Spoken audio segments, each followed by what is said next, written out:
Institute of Social Sciences, Mumbai. He has published on questions of health inequalities, agrarian relations, caste class dynamics, forced migration, and urban transformation. His most recent book publications include Equity and Access, Healthcare Studies in India, published by Oxford University Press. His recent research focuses on wealth accumulation and business elites in India as part of research project on wealth inequalities in South Africa, Brazil, and India. He is currently a recipient of Fulbright Nehru Visiting Chair at University of Massachusetts, Amherst, USA.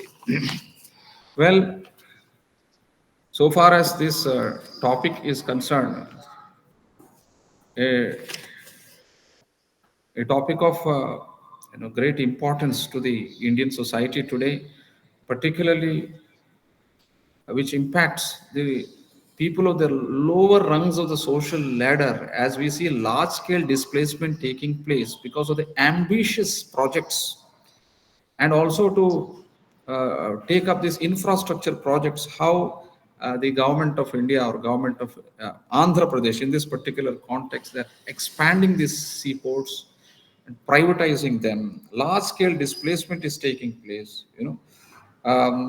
natural gas exploration is taking place. Special economic zones are being established and expanded.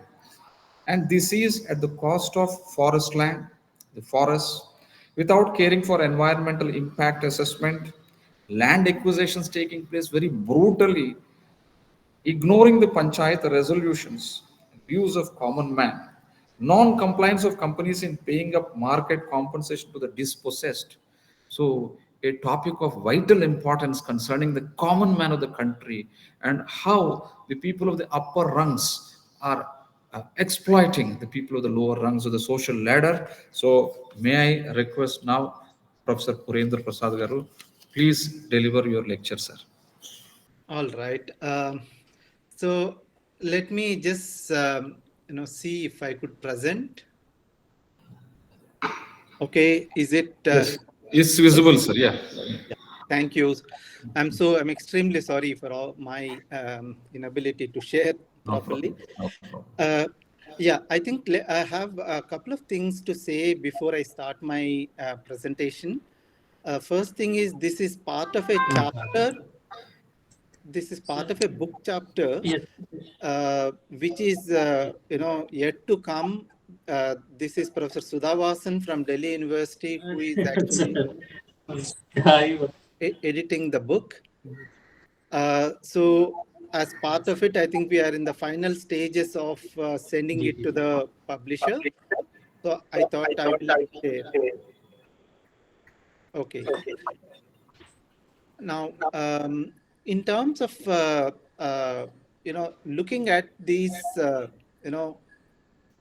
ports and ecological regions, okay, there are a lot of debates that are happening today. If you look at the recent debates on environmental transformation, particularly, there are a couple of things that literature actually throws up. It's talking about how ports are getting privatized, how there is increasing commercialization and corporatization of ports that is happening. There is a landlord model of port management, which is in thing in the post 2000 across the world, but in India also we have actually been adopting this landlord model. There are a lot of these SEZs in coastal regions, especially in and around the ports. And fourth dimension is about coastal corridors and coastal regulatory zones, how CRZ violations actually have become important kind of a point of discussion. Okay. So what is this landlord? All of us know what is private sector participation, public-private participation, commercialization, but what is this landlord model? Landlord model is nothing but it's a mixed public-private orientation. Under this model, the port authority acts as a regulatory body and as a landlord, while port operations, especially the cargo operations and other things, are all carried out by the private companies. So this is the the model that Indian state actually is also adapting. Okay. And we know that there are a large number of SEZs in South India and in different parts of the country. Okay, so these are four important points that are flagged in terms of the debates and literature that shows us. But post 2014, the Indian state has intensified the reforms, especially in seaport development through Sagarmala. Sagarmala is one of the biggest coastal projects in post-independent India. Union government launched the Sagarmala in 2015. MSDC, this is Maritime State Development Council. Okay, this Maritime State Development Council is created recently as an apex advisory body by executive order of the government of India. MSDC is given wide-ranging powers, which is a kind of a body which has come in, and this actually is to the intention is to centralize control over the ports. So this is what I wanted to lay out first in terms of what is happening with the ports, the consequences of this privatization and landlord model of port development. So when you look at studies, first one, of course, is large scale social and spatial restructuring with the capital, particularly private capital, facilitating unsustainable growth and affecting climate change in many ways. Second important, many of these commercial projects under the aegis of coastal corridors have in fact accelerated the degradation of coastal ecology. All this actually is resulting in precariousness of the lives and livelihoods of the resource dependent coastal communities. So these are the broad consequences of the privatization of ports and landlord model. So when you look at the my particular study in South India, particularly in Andhra Pradesh, in East Godavari district. So before I actually come there, Andhra Pradesh is again second largest coastline in the country next to Gujarat. And when you look at the AP, Andhra Pradesh has 18 major and minor ports, of which Visakhapatnam is one of the largest seaports and the oldest shipyard in the country. So if we have to understand a little more carefully about this coast and port development, the first generation of India's ports were actually Kandla, Paradeep, JNPT, Visakhapatnam. These were all built by the government, the state resources. Whereas the second generation kind of ports like Mundra in Gujarat, Gangavaram, Krishnapatnam, Vanpik in Andhra Pradesh, these are all built in the liberalization period as a PPP model, public-private partnership model. And when you look at the Kakinada port, which was built by a private company called Kakinada Seaports Limited, KSPL, in 1999. In fact, Kakinada port-based multi-product special economic zone is located in 10,000 acres given to the private developers. In fact, 2 days back, this Kakinada, SEZ, which has run into controversy because of the previous regime, has transferred, a lot of these SEZs from this KSPL to Aurobindo, and GMR kind of SEZs also to Aurobindo, which is favoring their own existing kind of contracts. So how political regimes and regional kind of capitalist classes transfer and facilitate these private kind of investors into these coastal development process. I'll not go into the details. But when you look at the seaports operational in Andhra Pradesh, you can see in the entire coast, Okay, the number of ports which are operational, which are proposed, and how the state capital Amravati actually is located in the coastal region. So moving now to post 90s and how state patronage actually has contributed significantly in terms of altering the livelihoods of the ecology as well as the local communities. So what are we talking? What is distinctive about these coasts and port development in Andhra Pradesh in post 90s? It is the speed at which privatization and expansion of the port development that is taking place, which is having a huge ramifications in terms of coastal ecology and local communities.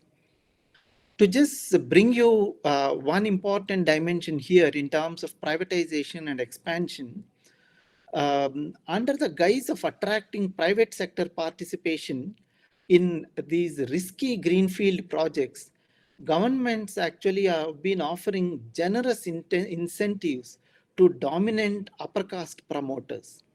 For instance, Gangavaram private port was given to DV and Raju, the Rajulu, which is the upper caste, Visakhapatnam port to Navayuga group, and Kakinada Seaports Limited to KV Rao, Kama caste, and subsequent contracts to GMR Group, which is Vaishya caste, and Mega Engineering Arabindo Group Reddy caste. So these are the four upper caste or dominant castes which actually captured the large private kind of port development and SEZs and other kind of mechanisms. So state patronage has encouraged the emergence of new capitalist classes, the way Harish Damodaran actually talks about it, which is based on agrarian capitalism. What Carol Upadhyay actually talks about agrarian capitalism, how provincial propertied classes emerged, and these dominant castes actually have control over the business that actually takes place in the coastal regions. So the favorable terms that are actually given to these crony capitalists is evident. For instance, Navayuga Group has been ensured an exclusive zone in Krishnapatnam port, which actually means that the AP government ensured that the port could actually come, nothing will come up to 30 kilometers on either side of this Navayuga's exclusive zone. So when you look at what is the kind of incentives or what is the kind of market rate that state has negotiated at 2.6 percentage of the gross income for first 30 years, whereas the average revenue share offered by other ports or terminals on the Indian east coast is around 33.15 percentage. You can see how the kind of favorable terms are actually negotiated by the private capitalist classes. So while it is 33 percentage of the share, here Navayuga Group is given just at the throwaway price of 2.6 percentage of the gross income for first 30 years. Similar terms actually have been given even to the Gangavaram private port. Its initial concession was given on the basis of a detailed project report defending the low revenue share for the government of 2% that was written into the initial concession. So these are just an example of how the private developers actually are patronized and given actually all the required incentives for them to actually carry on with their profit accumulation processes. And now to get into the specifics, this Gangavaram private port, which has been built in North Coastal Andhra, the very process of constructing these private ports was very violent. These were, there were a lot of protests by fisher communities, farmers, artisans whose lives and livelihoods were at stake. And in fact, when this private port has been built on the two sites, one is the village Gangavaram, the second one is the Dibbapalam. in both these sites, the fishing communities actually opposed, but their lands were acquired and the fishing communities were denied access to the sea. In fact, in the struggle against this Gangavaram port, two fishermen died in the police firing, and the community's legal appeal for justice also was unsuccessful. And when they approached the legal courts, courts actually couched land acquisition disputes in the language of development related disputes rather than seeing it as deprivation and dispossession. And the loss of fishermen's access to the sea was not at all compensated, throwing them actually into the impoverished conditions. And in fact, my own field study in both these villages, Gangavaram and Dibbapalam, indicated the unlivable conditions created by the coal actually that is transported through this Gangavaram port, by the coal and ash pollutants in their villages, and the number of respiratory and other kind of illnesses. So the lives of the fishing community, not only in terms of the fisher groups, but also other occupational groups such as women who sell, who make fishing boats, people who make nets, all of their livelihoods actually were devastated.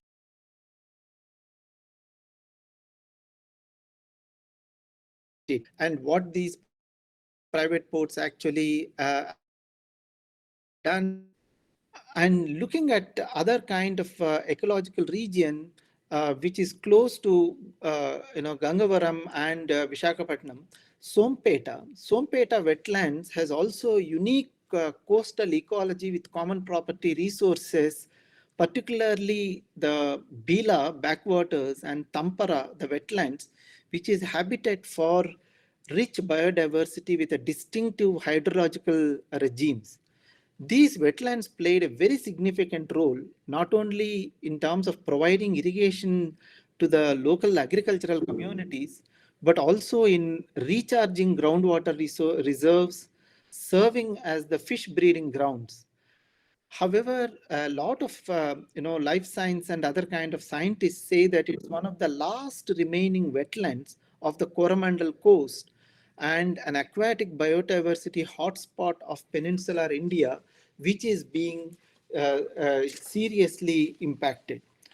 And several studies pointed out that Sompeta is one of the many cases where central government and the state governments colluded with the promoters to give environmental clearances to the polluting projects in a fragile ecological areas, disrupting thousands of livelihoods.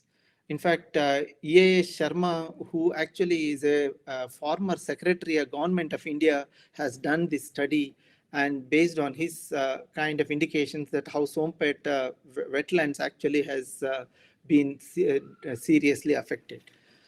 So this is the Sompeta wetland complex. One could see, how fragile and the kind of rich biodiversity kind of a complex is being disturbed with these projects. Similarly, there is another wetlands, Kakarapalli wetlands, which is part of the unique wetland system known for its biodiversity that supports thousands of livelihoods. While Napada is the salt capital of the East Coast, the swamp has been a livelihood resource for the traditional fishing communities for generations. As E.A. Sharma says, the story of Kakarapalli is again a familiar one. Rules are twisted to suit the corporate interests, government officials ignore the law, and the concerns of local people are given a short shrift. In fact, he raises a question saying that how many more Kakarapallis have to happen before the state realizes where its responsibilities actually lie, and why is it that they are not actually protecting the fishermen, artisans, and the small marginal farmers whose livelihoods are at stake because of these huge kind of projects that are unfolded. And this is the Kakarapalli Naupada swamp, which again, tells us the fragile ecology. And then moving on to the unregulated privatized development of ports. So the rapid unregulated privatized development of ports and special economic zones damaged the rich ecosystem that provided the natural floodwater control, groundwater recharge, and a habitat for diverse flora and fauna. One instance which is very apparent here is the Koringa ecosystem, which is in Godavari districts. So the Koringa ecosystem, which is an estuarine mangrove swamp, spread over an area of 236 kilometers in this East Godavari district. They are recognized for acting as natural sewage treatment plants, protecting against cyclone devastations, and also as a nursery for many commercially important marine food resources, arresting coastal erosion. It helps formation of deltas. Such rich ecosystem Koringa actually is today actually seriously affected. And this is where the scholars like Boras point out that these examples show how the logics and strategies for anti-capitalist, anti-state struggles connect climate change and agrarian mobilizations of rural societies. Why most of these struggles are scattered, and they are actually trying to protect both their own livelihoods and the ecology. In fact, discussion with our field respondents indicated that Koringa ecosystem provided local communities with a lot of sources of irrigation, water supply, and livelihoods. It all this actually is devastated, and their lives are deteriorated because of the several oil gas fields and other petrochemical projects adversely affecting different classes and castes in the region. So this is where the mangroves map of Andhra Pradesh, where you can see that green kind of markers, which actually indicates the mangrove of in the coastline. So when we look at now the region, in terms of what is happening to the ecological region, of course, I will not go into the details, but region is a category or entity that's constantly created and reconstituted over time. Until 2014, regional capitalist classes controlled most of the coastal projects, whether it is power projects, pharma projects, chemical industries, special economic zones, including minor ports on the east coast of India. This was the story that I was telling you, how privatization of ports and how a lot of them were given to the dominant upper caste, and there was actually a nexus between regional political parties and that of the provincial capitalist classes. However, in the last decade, Adani Ports and SEZ Limited, that's called APSEZ, this has acquired 6 ports in just 9 years. And now you can see, sociologically, one could see how there are different kind of a competing dynamics. The national capitalist classes actually have outcompeted the regional capitalist classes. So when you look at, for instance, Gangavaram port, which was a prominent kind of a port developed by the provincial capital, the DVS Raju, with the support of state government in 2003, was completely now taken over by Adani Port and SEZ Limited in 2020. Similarly, Krishnapatnam Port Company Limited, a multi-cargo facility located in Nellore, has been acquired by Adani Ports and SEZ Limited in 2020 from the Navayuga Group. The Visakhapatnam Natural Harbour, facilitating exports and imports, which played a critical role in the development of several major industries, including Visakhapatnam Steel Plant, was converted into a landlord port with privatization of all berths in the port in 2020. So these are all indications of what is happening in terms of the contestation between the regional and that of the national capitalist classes in terms of takeover. as I said, the speed at which this privatization and takeover of these ports, actually, the implication is in terms of a rapid kind of a depletion of ecological resources and other kind of things. So when you see more carefully, the transformation of ecological region is happening at three levels. The way that I have been narrating the things. One, local and regional capitalist classes were completely marginalized. And today, national capital actually established monopoly over ports of the East Coast. In fact, in a very colloquial manner, a lot of them say it's no more called East Coast, it's called Adani Coast. Because I think the entire coast actually is taken over by one particular kind of company. Second, provincial state, played a significant role in facilitating the transfer of ports to APSEZ, the largest private port operator, indicating the nexus between big businesses and state. Third, the extent of displacement and dispossession of these coast-dependent communities and destruction of coastal ecology has resulted in unprecedented socio-ecological transformation of the region. So these are the three broad kind of things one could actually derive from what is happening in terms of transformation of the region. But interestingly, even at the level of communities, there are different kind of agendas, okay? And their own movement strategies also have been changing over a period of time. So one could see marked difference is that there were several protests and movements against land acquisition, dispossession, demand for local employment in the early phase of regional movements. Whereas these kind of movements are completely absent in the 2020 onwards. There are marked differences in the struggles by the local communities against Sompeta thermal power plant and, say, for instance, Kovada nuclear power plant in the same region of North Coastal Andhra region.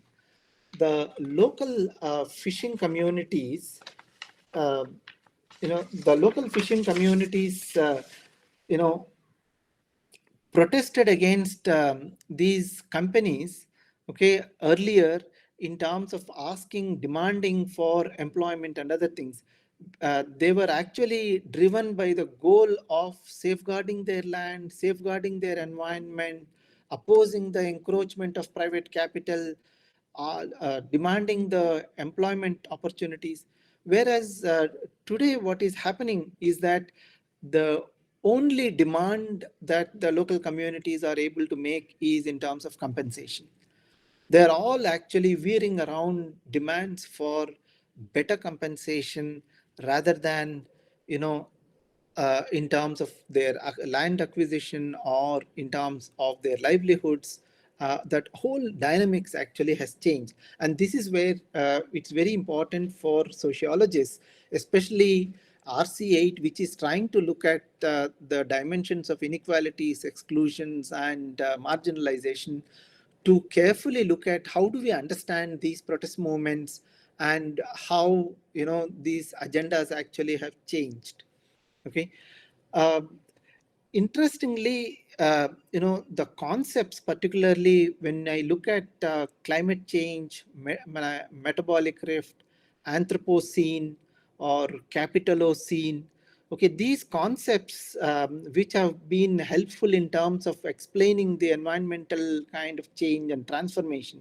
Okay, what my chapter does is to actually try and understand the relationship between capitalism and climate change and how it plays out on the ground in the Indian coastal region. In particular, several struggles led by peasants, fisherfolk, rural workers, how they connect. All these struggles led by peasants, fisherfolk, rural workers connect with the challenges of climate change, and they link and go beyond the already widespread challenges to expropriation and extraction in rural areas and coastal regions. Based on the empirical insights from a South Indian coastal region, I argue in this chapter that the concept capitalocene provides a better conceptual frame to make sense of this endless accumulation of capital through seaports, special economic zones, special investment regions, natural gas, petroleum, and petrochemical explorations that are happening in the Kakinada Godavari basin, which is called KG Basin. As Patel and Moore point out, the logic of capital and its search for endless profit requires a continuous supply of cheap or free inputs, that is nature, labor, energy, food, and so on, which is particularly, the point on which, the capitalism actually and its frontiers develop, and how, the local communities actually have been mobilizing, contesting, bringing counter narratives. At some other level, I think they're also trying to mediate and negotiate with the state and the market agencies. Okay, so the region and its reimagination is presented through the state narratives as well as counter narratives from different caste, class, and genders. The discussions actually in this chapter are centered around the concepts of this metabolic rift, to wider debates about Anthropocene, and to see how people also talk about climate apartheid and the contradictions that they actually bring. So for Arigi and Jason Moore, they explain how these capitalist dynamics not only produce new markets, new commodities, new state making and accumulation capacities, but also recurrent waves of geographical restructuring, altering the socio-ecological regions. In brief, region and its reimagination is presented through these narratives of state as well as counter narratives from different castes, class, and gender. My own chapter actually, or this entire set of ideas that I have presented is based on an empirical study in East Godavari district that I have conducted, particularly in the Kakinada port and the wetland areas. Fieldwork was conducted in the villages of Chinnavalasa, Talarevu, and Kakinada in October 2019, as well as in July 2022, based on both the primary data and secondary data from different sources that I actually try to present. But what I have excluded in my presentation today, which is part of the book chapter, is about KG Basin, that is Krishna Godavari Basin, and how Reliance and Ambani is actually, in terms of laying their pipelines, have appropriated ONGC and other kind of companies, and in a way they have also encroached a lot of sea coast, in terms of these petrochemical kind of projects, that KG Basin has become very important kind of a contested domain. I thought it might actually take much longer time if I also include KG Basin, and that's where I wanted to share part of this chapter in terms of privatization of ports and its ramifications for the livelihoods and local communities and the ecological region. Thank you. Thank you very much, sir, for an enlightening lecture delivered in a conceptual framework offering perspectives, many perspectives, capitalism and climate change, and so on, and bringing to our knowledge the massive exploitation of resources. So that is taking place either in the coast, in the name of seaport construction or expansion of seaports, ports, and so on. So, this is how academics bring out. Otherwise, common man has no knowledge of the kind of exploitation that is taking place. So many ramifications of the issue have been laid down by Professor Purendra Prasad Garu. Well, I would like you, sir, please take a few questions. Okay. Yeah. So the floor is open. Hi, sir. Hello, am I audible? Yes, Yeah. yes, you're audible, Mr. Arvind. Yeah. Yes, sir. Sir, actually, I'm working on like a similar. My PhD proposal is based on the reconfiguration of Mangalore as a region, especially with the establishment of new Mangalore port in 1974. So I just want to ask, like, is the concepts like a planetary urbanization or a rescaling of geography, I think proposed by Neil Brenner, are they like useful in understanding this particular like reconfiguration of ports, especially like considering the role of ports as a receiving terminal for crude oil and other petrochemicals? So I just want to ask how to locate ports within the larger federal or national territorial framework. Right. Should I take more questions, or maybe I can go ahead with Please go ahead, sir. Please go yeah, ahead. yeah, yeah. Arvind, I think Neil Brenner, is interesting in terms of both the scale question as well as the planetary urbanization. What is being actually talked about is the social and spatial restructuring that is happening, because capital does not have any barriers. It uh, it, it actually opens the entire barriers, whether it is rural or urban, whether it is industrial or agrarian.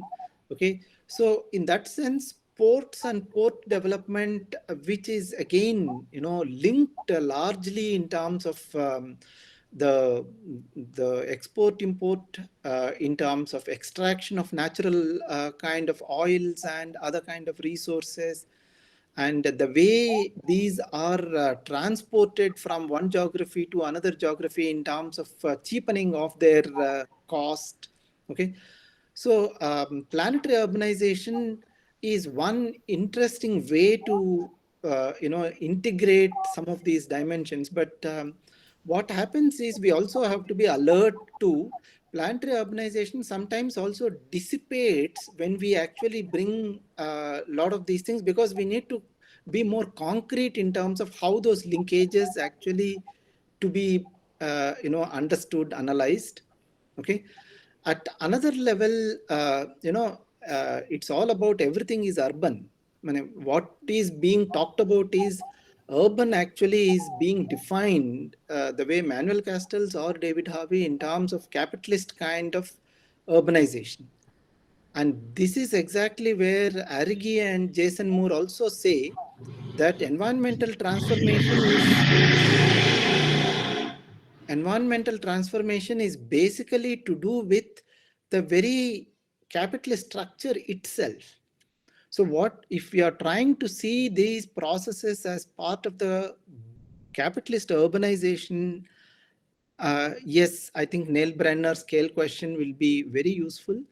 The way I try to look at, the interpenetration of the regional capital with the global capital. See, at some level, particularly from 90s to 2010, it was regional capital which bypassed national capitalist classes. In fact, it had direct kind of a mediation with the global networks.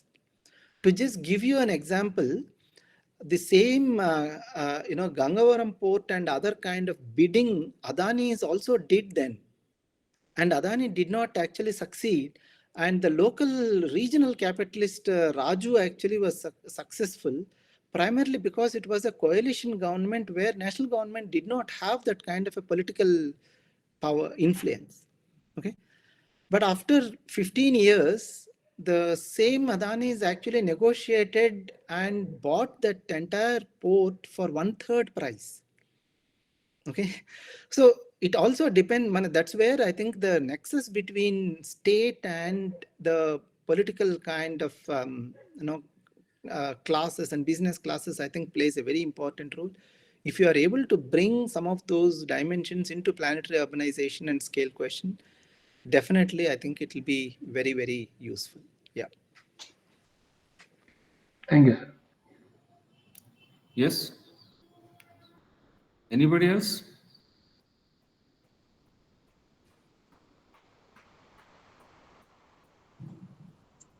Supriya Sir, ji? very good evening, sir. So I would like to pose a question to Purendra, sir, Purendra Prasad, sir. Yeah, Ramesh. So, as the privatization of ports in India is accelerating day by day, Yeah. how do you actually envision the future of coastal communities in terms of social displacement or the communal stratification which is happening in present because of this kind of displacement? And I would also like to ask you, in your research, have you observed any new creation of social inequalities in this hyper globalized economy? Okay. And does this, I would like to ask this question in a simple way, sir. Have you observed any long term societal transformations? Do you expect any theoretical implications Okay. in your research? Yeah. All right. I think, you know, uh, one, with the increasing privatization of ports, okay, there are two things that is happening. One is, I think, centralization of control of powers over the ports. Okay. As it is only the minor and medium ports that state and provincial governments have control over. Okay. And the way today that Sagarmala project, which is a national project, which is linking the entire major ports and minor ports, which is a kind of a node for circulation of the goods and the imports exports. So that's a very significant way of you know significant ways of facilitating the flows of capital into developing countries or into global south. Okay, so that's the first thing. With increasing privatization, I think there is increasing kind of facilitation of global flows of investments and capital in terms of appropriating the resources. Yeah. Second, you're talking about creation of new social inequalities. Okay, so when you look at the coastal kind of regions, there are apart from the port SEZs, coastal corridors, which are playing a very important role today. I think even conventional commercial agriculture is also giving way to aquaculture, especially export-led kind of aquaculture, which is devastating the groundwater in terms of the livelihoods. Okay, so in fact, in most of the villages, people have been actually forced to buy drinking water, and for their survival day to day, I think that's something that's happening. So I'm saying the agrarian communities actually have been actually drawn into this web of things, while fishermen actually do not even have access to the sea, primarily because of one, commercial aquaculture, second, in terms of these ports and other port development, third, in terms of these SEZs and other kind of processes. Therefore, I think most of these communities and their livelihoods actually are going to be increasingly put to vulnerability and precarity. So that's the one point. And in that sense, what happens is certain caste communities actually get marginalized. Certain caste communities actually are thrown into this web of impoverishment. What Thomas Piketty and Chancellor Lucas talks about, COVID, actually certain millions of people have been thrown into this poverty. I think these port development and other processes in coastal regions is also going to create much deeper kind of social hierarchies, and so that's one other thing. The last question that you are talking about is, what are the kind of implications? Okay, and conceptually, how do we move forward? See, when I look at it, a large part of these things are actually, talked in terms of environmental sociology or ecological kind of development within sociology. A large part of it is talked in terms of climate change, Anthropocene, and metabolic rift and other things. But Jason Moore, Arrighi, and other set of scholars have been increasingly saying it's not adequate only to label and see certain kind of historical trajectories in terms of Anthropocene, but we need to actually move in terms of saying that it's not historically one particular kind of ecological transformation, but it is defined by capital. And therefore, they actually try to modify Anthropocene as capitalocene. Okay, and I think it's very interesting, a very provocative kind of a concept. Capitalocene helps us as sociologists to actually, bring, the logic of capital and how we can actually see, a large part of this sustainability and sustainability as part of the capitalist dynamics, rather than see in terms of certain scattered kind of interventions by capitalist classes. So that's the broader kind of a thing. Yeah. Yeah, thank you, sir. Okay.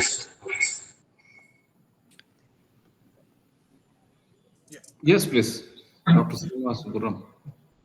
So, Purendra, I think you mentioned something about the community's responses changing over time. Can you please kind of contextualize what has changed at the community level? Yeah. Why there are this different levels of resistance or negotiations that are taking place? Is it because of the capital is local, or is it because of the other factors, right? Please elaborate on that. Yeah, I think that's an interesting question, because I think I have also been pondering about it for quite some time.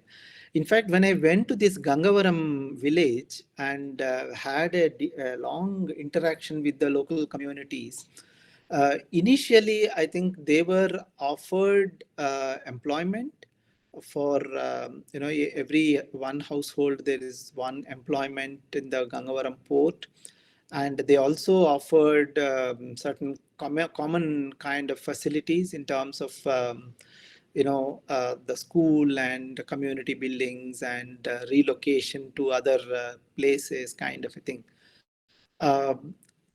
But later on, what happened was when these local communities actually joined the port development and started ascertaining their rights and asking for better kind of benefits and wage rates and other things, they realized that giving employment to the local communities is going to be actually a kind of a unionization.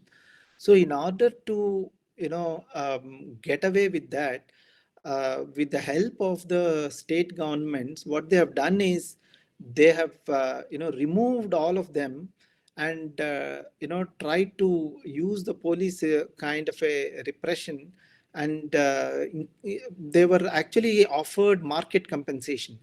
Okay, by then, already the local community dynamics were scattered. They were actually fragmented. The solidarity that they were able to build in the initial phases actually was not able to sustain. Initially, I think a lot of outside organizations were also able to intervene. But increasingly, what they have done is within a very short span of 1.5 years, they ensured that nobody actually local is recruited and nobody can enter into any of those spaces. So that's one example, but I'm just saying that what they have done is there is no place even for unionization. There is no place for increase in wages.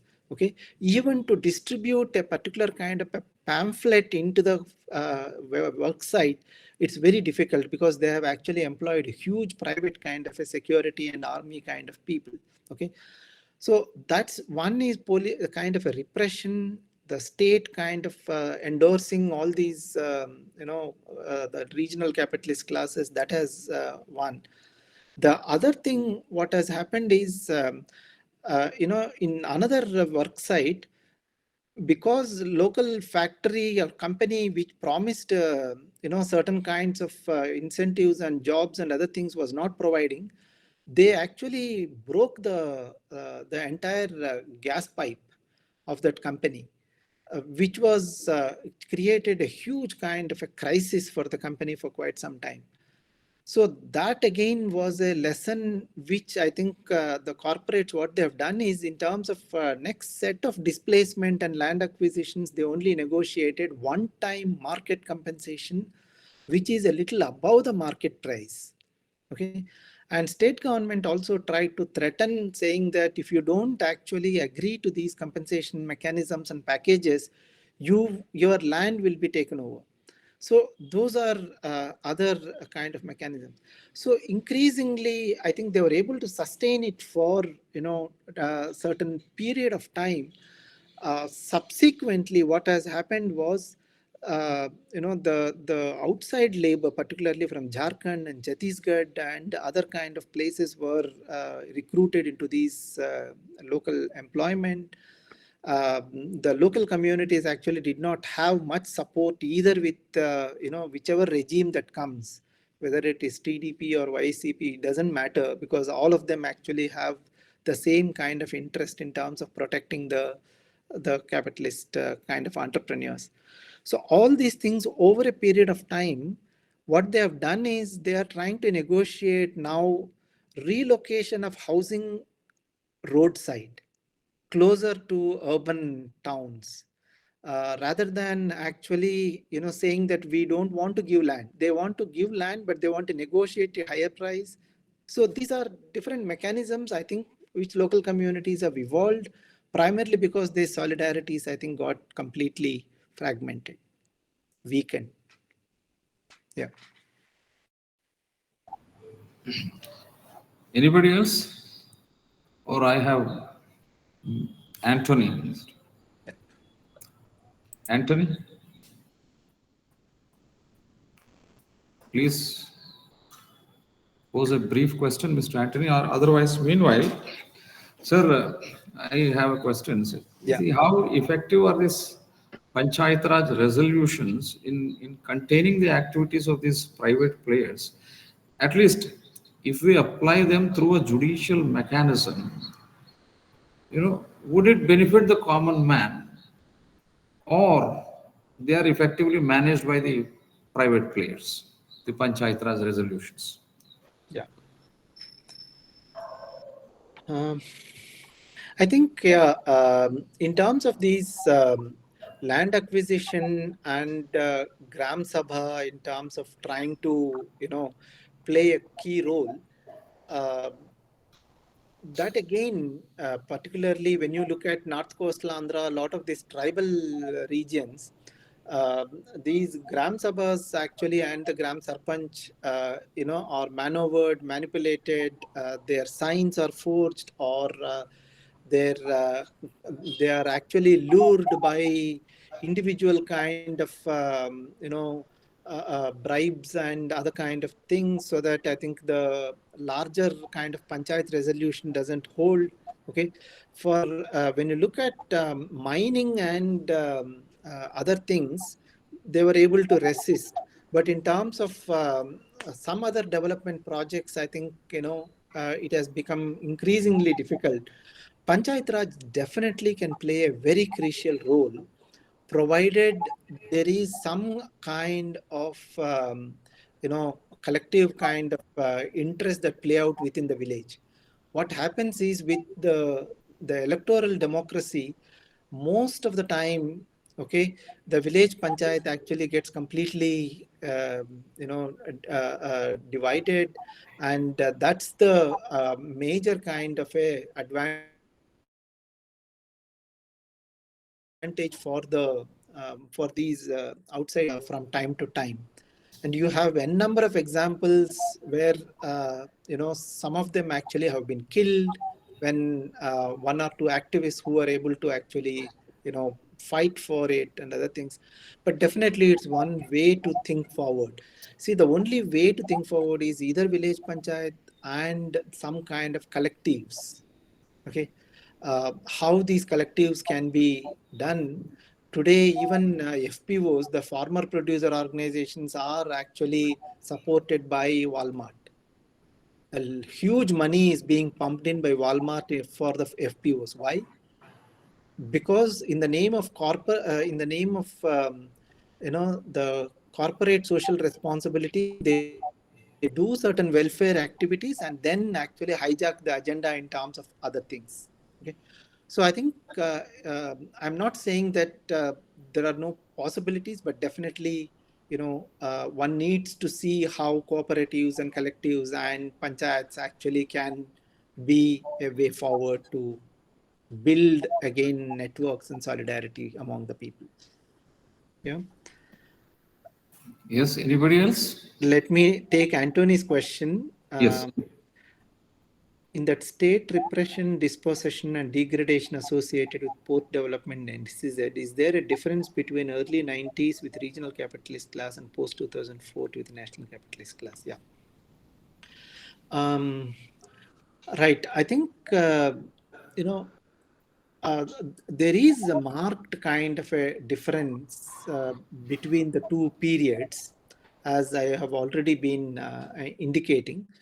What is happening is even during actually those 90s and 2014, there was already mastery of combining the police force with that of the private kind of uh, force to repress and to counter to build the counter narrative in terms of make them accept the dominant kind of narrative of compensation and other things.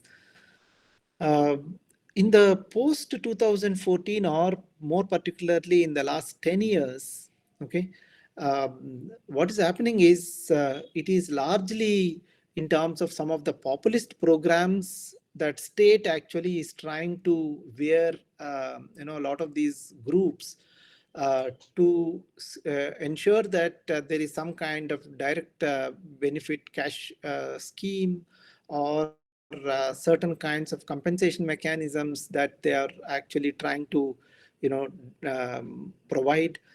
And one marked difference that I can see in the last 10 years is that the state has been very, very intolerant of even a small kind of protest or a small kind of any kind of strike or any kind of dissent. Okay. So that is something that a lot of these local communities have become much more helpless unless a small localized issue, I think they are able to fight, but they are not able to build across the communities and across the region. Okay, so that's one of the challenging questions that all of us actually have to also investigate more.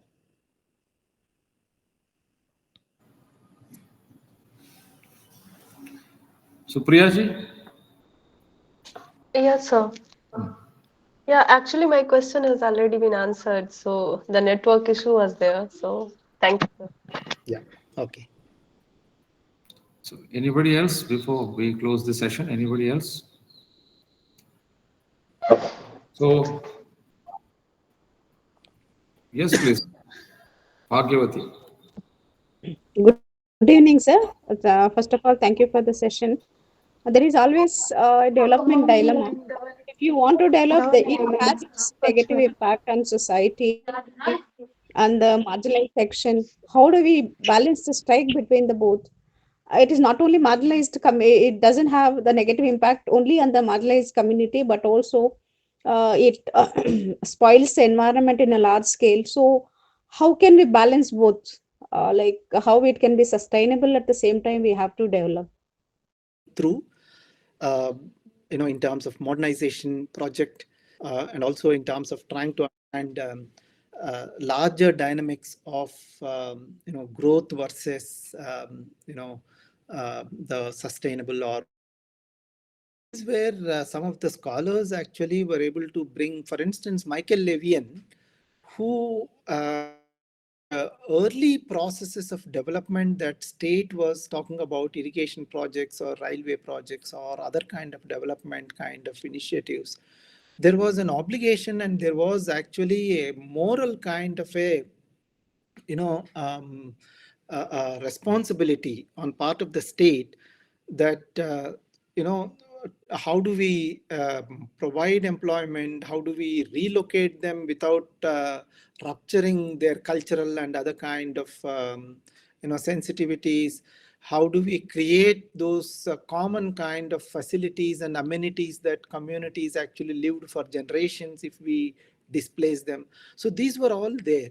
And when land was being acquired earlier for development or growth, it was basically trying to also provide direct employment, indirect employment, was trying to see that whatever that industry or project that has some productive kind of function. But in the post 90s and post 2000s, the development projects themselves do not have productive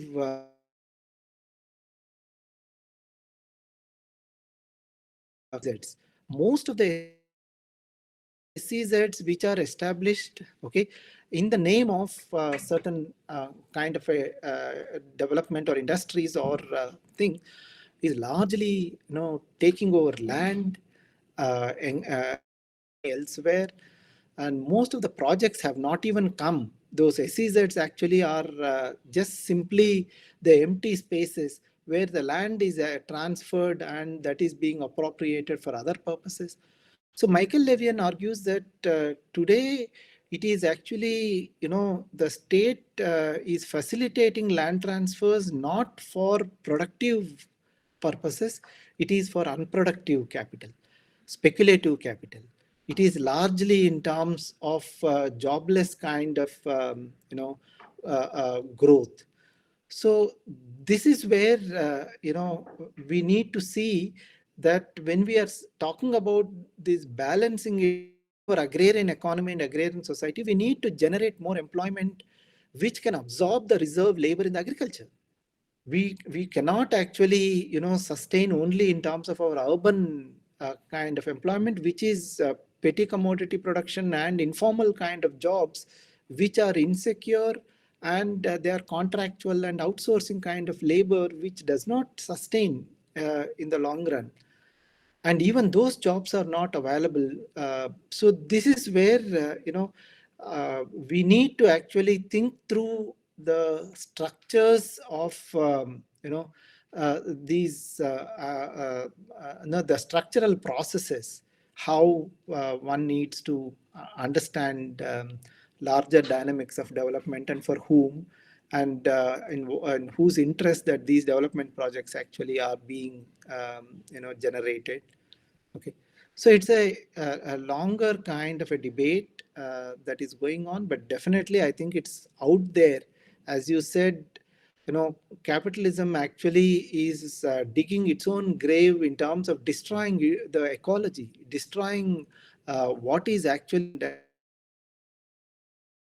Environmental activists have been saying that even for the sustenance of capitalism, that it has to alter its own set of policies, forget about the local communities or the livelihoods, even for its own survival, even for the rich and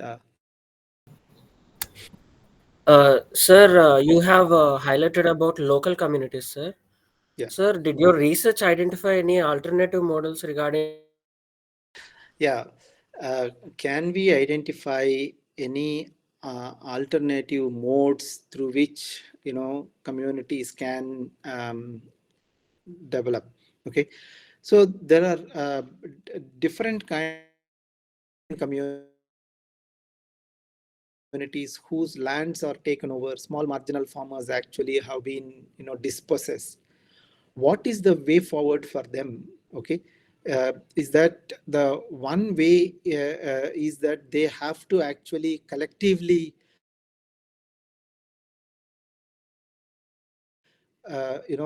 constitute themselves in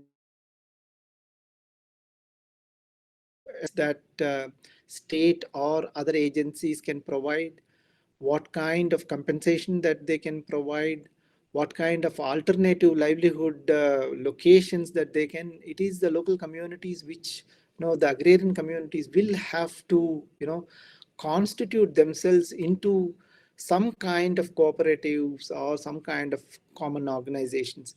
When it comes to the fisher communities, when they are dispossessed, the only strategy that a lot of fishermen are doing is they are traveling long distances. From north coastal Andhra, they are actually going to Junagadh and other places in Gujarat, and they go into the sea for 25 days. And they, even when they fall sick or die, there's no way that they can actually come back till that 25 days. So these are all the narratives that they were trying to tell us. But at the same time, the person who recruits them in these different kind of solidarities that one needs to think through. Okay, uh, in you know in negotiating grand solutions, but there are only feasible micro level solutions. It has to be built from the below, from the the ground, to be able to negotiate with the different sets of institutions at different levels. Sir, obviously political dynamics and power dynamics are playing a crucial role over there. Yeah. So you will have, I mean, that's what I think, development is all also about politics. Okay. So local communities actually, when they are engaged in negotiating or in mediating or in trying to contest, they are also engaged in terms of seeing through the larger kind of game with which, the business and corporate capital and state nexus is going on. So it is actually trying to confront some of those dimensions. There is no other way that they can just simply go and plead. They will have to, struggle and fight and create a counter narrative. I'm for. Reserve their questions for the Gurugram lecture, which sir is going to deliver. And tomorrow in the group, I'll circulate the topic, the theme on which sir would be delivering lecture. So, Supriya ji, vote of thanks. Thank you so much, sir. It was really very enlightening lecture, and we are very fortunate that we could get this opportunity. That we are going to have next opportunity to listen to you, sir. So we are really very excited, and I think all the RC members will be very happy to interact with you personally there. So with these words, on behalf of RC-08 and entire members of the RC, we extend our heartfelt thanks to you, sir, and we look forward to listen to you again. Thank you, sir. Thank you so Thank, much, Priya. thank you very much, sir. Thank you very much. Yeah. We eagerly look forward to your lecture at Gurugram. Thank you so much. Yeah. Thank you. So, with this, we close the session. Thank you. Thank you, all participants, for your active participation and patient listening. Thank you. Thank you. Thanks, Sreemannarayana, for coming. Yeah. Thank you, sir.